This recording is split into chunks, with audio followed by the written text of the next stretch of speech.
Bonjour, c'est Janelle et je vous retrouve aujourd'hui en solo dans cet épisode de W by Wobby pour parler d'un sujet qui concerne absolument tout le monde, les biais inconscients dans la prise de décision.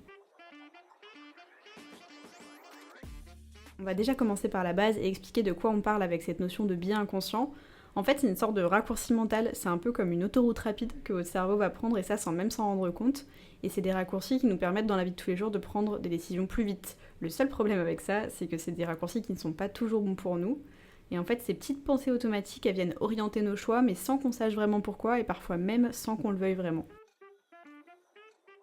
Concrètement, dans la vie de tous les jours, ça se manifeste de façon hyper variée, et un premier exemple que je peux vous donner là-dessus, imaginez par exemple que vous alliez dans un supermarché, vous achetez une barre de chocolat, et si cette barre elle est mise en avant avec une offre spéciale de 2 pour 1 par exemple, et ben vous êtes probablement en train de vivre ce qu'on appelle un biais de rareté. En fait, on va venir accorder souvent plus de valeur à quelque chose qui nous semble être en quantité limitée, même si de base on n'avait pas forcément l'intention d'en acheter. Et appliqués au domaine RH, ces biais ils peuvent impacter tout, absolument tout, que ce soit dans le recrutement, dans la mobilité interne, dans l'évaluation des collaborateurs, bref, vous voyez le tableau, tout ce qui touche à l'humain dans l'entreprise. Le souci, c'est que ces biais, ils sont, comme leur nom l'indique, inconscients, on les voit même pas venir. Alors comment on fait justement pour éviter de tomber dans le piège? Eh ben, spoiler alerte, juste te dire je vais faire attention, ça ne suffit pas, et c'est justement pour ça qu'on est là aujourd'hui.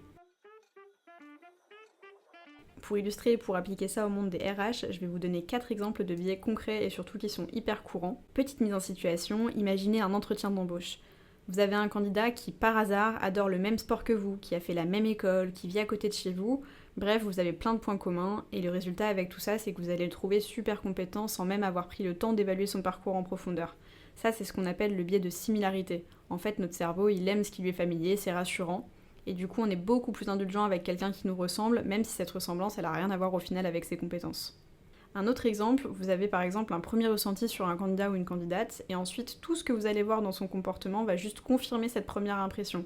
Ah bah lui il a pas l'air très bavard, donc il est sûrement timide et il va manquer de confiance. Sauf que parfois la personne qui est en face de vous, elle est juste en train de réfléchir avant de répondre, et ça c'est un biais qu'on appelle celui de la confirmation.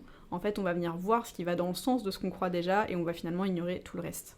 Encore un biais qui est hyper courant, et du coup vous avez peut-être déjà vécu ce genre de situation, on a un CV avec un salaire de 50K. Maintenant, tout ce que vous allez venir analyser chez cette personne, ça va être mis en perspective par ce chiffre, alors qu'en réalité, justement, ce chiffre, il ne dit rien ni de sa compétence, ni de son potentiel, ou même simplement de ce que la personne recherche dans le job, et ça, c'est ce qu'on appelle le biais d'ancrage. Et un dernier, qu'à titre perso, je trouve peut-être d'ailleurs le plus traître, c'est le biais d'affinité. Vous allez adorer la façon dont quelqu'un parle, vous allez adorer son humour, son attitude, et boum, vous lui laissez passer du coup des erreurs que chez un autre candidat vous auriez sûrement pointées. Bref, voilà, c'est un peu ça les biais inconscients. En fait, c'est ces raccourcis qui vont nous pousser à prendre des décisions qui sont basées sur des critères n'ayant rien à voir avec la réalité de la situation. Et notre cerveau, il adore les raccourcis. Le problème en RH, c'est que ça crée des recrutements qui sont injustes, ça crée des promotions qui sont pas méritées, des équipes qui se ressemblent trop, donc qui pensent pareil, donc qui innovent moins. Et c'est pas juste un concept théorique, c'est un phénomène réel qui a vraiment des conséquences concrètes. Et si je voulais en parler aujourd'hui, c'est non seulement parce que oui, pour moi c'est clairement un problème moral déjà, mais c'est également un problème business. Ces biais, ils peuvent altérer la qualité des décisions RH, ils peuvent affecter la diversité des équipes, et puis à long terme aussi freiner la performance d'une entreprise. Et le pire, c'est que tout ça, ça se passe souvent sans qu'on s'en rende compte. Là-dessus, j'ai quelques chiffres qui sont assez parlants à vous partager, du coup je vais prendre mes petites notes.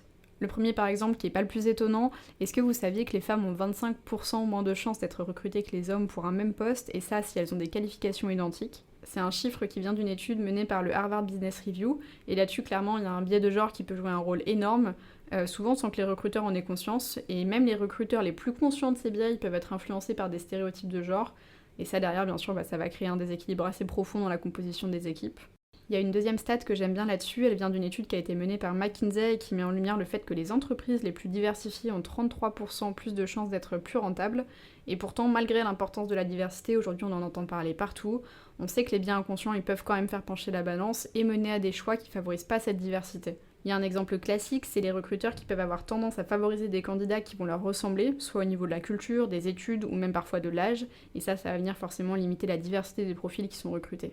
Sur ce sujet, il y a un concept que je trouve intéressant et dont j'avais parlé avec Apolline de la Piscine Média, c'est ce qu'on appelle le syndrome du scarabée. En gros, ça désigne une situation où, par exemple, il y a une personne qui va développer une préférence ou un biais en faveur de traits qui lui sont familiers ou d'expériences qui sont proches des siennes, et ça, du coup, sans même s'en rendre compte. Ça fait que si on voit un scarabée dans notre champ de vision, tout d'un coup, on va en remarquer partout autour de nous, même là où au final, il n'y en a pas vraiment. Et ce phénomène, il joue aussi dans le recrutement parce qu'une fois qu'un recruteur, il a vu un candidat qui a un profil similaire au sien ou à celui qu'il recherche, il va avoir tendance à rechercher et à se concentrer davantage sur ce type de profil. Et ça va occulter inconsciemment tous les autres candidats qui sont pourtant tout aussi qualifiés mais différents de ce qu'ils recherchaient. Et ce syndrome du scarabée, il explique un peu pourquoi, dans un environnement de recrutement qui est non conscient, la diversité elle peut être réduite, parce qu'une fois qu'on a un modèle de candidat qui commence à émerger, donc ceux qui ressemblent en gros à l'image que le recruteur il se fait de la personne, je mets des gros guillemets mais idéale, il est difficile de se détacher de ce profil-là et de remarquer les autres candidats qui rentrent pas dans ce cadre un peu étroit. Et c'est un phénomène clairement qui enferme dans un cercle vicieux où les mêmes profils ils vont revenir encore, et ça au détriment du coup de la diversité, de l'innovation et au final de la performance. Maintenant qu'on a dit tout ça, c'est très bien, mais comment on arrête de tomber dans le piège ? Et déjà la mauvaise nouvelle, c'est qu'on ne peut pas désactiver les biais comme on couperait une notification qui est un peu relou sur son téléphone. Ils sont là, ils sont bien ancrés, ils sont même bien ancrés. Par contre, on peut apprendre à les contourner, et pour ça, il y a des astuces assez simples qui sont concrètes et qui font vraiment la différence. Des bonnes pratiques, il en existe plein, mais pour cet épisode, je vais déjà vous en donner 5, je pense que c'est un bon début et pour moi c'est vraiment la base. La première chose à faire pour moi, c'est de venir structurer les processus afin de se créer des garde-fous, parce que si vous vous laissez aller et recruter au feeling, vous allez laisser libre cours à vos biais. Donc pour ça, ce que je conseille, moi, c'est de définir des règles qui sont claires, qui sont objectives, par exemple avoir les mêmes questions pour tous les candidats, les mêmes critères d'évaluation. Ça permet d'éviter les jugements qui sont trop hâtifs et qui sont basés sur une première impression, et ça oblige du coup à justifier chaque décision de manière plus rationnelle. La deuxième chose que moi j'aime bien faire et que je conseille, c'est de rendre les décisions collectives, parce que les décisions qui sont prises par une seule personne, elles sont forcément influencées par ces biais. Donc quand vous avez un candidat en tête, faites passer le processus de recrutement par un autre regard. Vous pouvez par exemple demander à un collègue de revoir l'évaluation ou juste simplement faire un autre entretien. Parce que parfois le biais d'affinité il peut nous aveugler et un regard extérieur ça permet de tempérer cet enthousiasme ou au contraire de révéler un talent que vous auriez peut-être sous-estimé. Le numéro 3 pour moi c'est de ralentir la prise de décision. Les biais qu'on peut avoir, ils adorent nous pousser à juger vite. Ce candidat il a une poignée de main molle, du coup il va pas avoir d'autorité. Celui-là il parle trop doucement, il va manquer de confiance. Alors que ça c'est totalement faux et prendre son temps pour moi c'est éviter ces raccourcis. Pour ça, pas de solution magique, il faut toujours prévoir un temps de réflexion après un entretien ou un échange plutôt que de donner son avis immédiatement. La quatrième solution qui peut faire un peu débat mais qui pour moi est vraiment hyper importante, c'est d'utiliser l'intelligence artificielle avec intelligence justement. Parce que l'IA ça peut vraiment être une alliée hyper précieuse dans les process de recrutement, mais attention parce que quand elle est mal paramétrée, elle peut reproduire vos biais à la vitesse de l'éclair. Si on lui apprend que les meilleurs candidats sont des hommes de 35 ans issus de telle école, en fait elle va juste venir reproduire ce schéma. Donc avant de lui faire confiance les yeux fermés, il faut s'assurer que les données sur lesquelles elle va s'entraîner sont variées, sont représentatives. Gardez bien en tête que l'IA elle n'est pas neutre et que si jamais vous voulez qu'elle vous soit utile, c'est d'abord à vous de la rendre objective. Allez, un petit dernier pour la route, se former en continu. Moi j'aime bien les métaphores et en gros les biais inconscients, je les vois un peu comme une poussière invisible qu'on n'arrête pas d'accumuler.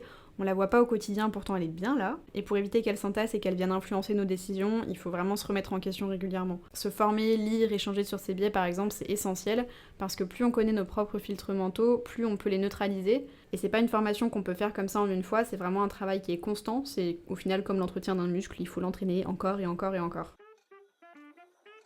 Bon, soyons honnêtes, est-ce qu'on peut complètement éliminer les biais inconscients ? Moi j'y crois pas, ce serait trop beau pour être vrai. Et après tout, je trouve que ces biais ils font aussi partie de notre fonctionnement naturel et humain, on n'est pas des robots, c'est aussi ça qui fait d'ailleurs qu'on prend des décisions rapidement et parfois un peu trop vite. Par contre, est-ce qu'on peut agir pour les limiter, pour prendre des décisions qui sont plus justes, plus éclairées ? Ça, clairement oui. Justement en mettant en place un peu les garde-fous dont je vous parlais, en prenant le temps de réfléchir et surtout en se formant pour mieux comprendre comment ces biais ils vont venir agir sur nous, on peut vraiment faire une différence. Pas de solution miracle donc, mais il y a quand même des actions qui au fil du temps vont changer la manière dont on prend des décisions, que ce soit en recrutement ou dans d'autres domaines, dans la vie de tous les jours.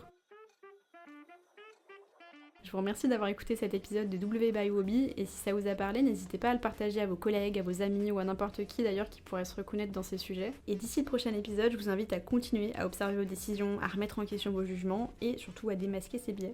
À bientôt!